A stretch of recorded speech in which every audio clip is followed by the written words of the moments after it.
Tuesday, gun reform advocates lined the halls of the Maine State House, calling for lawmakers to take action. So at some point, gun rights people and gun safety people have to find that halfway point. And someone has to give a step.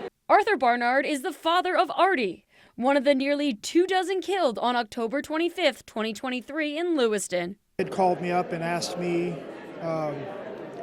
to play pool that day, which is something we've done since he was 10. Arthur and his son rode together to Schmangy's, where they spent several hours. He says, and my wife's going to come get me on her way back from Portland. Robert says he left his son at the bar 3 minutes before Robert Card arrived and opened fire.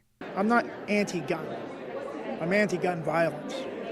There has to be a way to make people responsible. Now Arthur spends his time advocating for responsible gun ownership. He is part of the Maine Gun Coalition, a nonprofit that promotes responsible gun ownership. Advocate for the gun safety bills that the legislature is going to be voting on this year. The proposals include secure storage, serializing ghost guns, and a bump stock ban. And there are people out there that could have prevented this. And if they had started with the family, none of this would have happened. Arthur, who grew up hunting, says he believes stronger gun laws could have saved his son's life. This shouldn't be a Democratic thing or a Republican or independent, any kind of route. This should be a common sense approach. However, not all lawmakers agree that more regulations are the answer.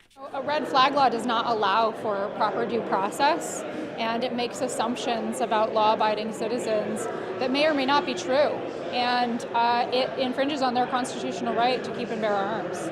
If passed, the citizen-initiated proposed red flag law would allow family members, in addition to law enforcement, to request a court order to temporarily take away an individual's firearm. On Wednesday, the Judiciary Committee is scheduled to hold a required public hearing on the red flag law. The law is a citizen-initiated proposal, so Maine voters will decide whether or not to adopt it come November. In Augusta, Alex Schley for ABC 7 and Fox 22 News.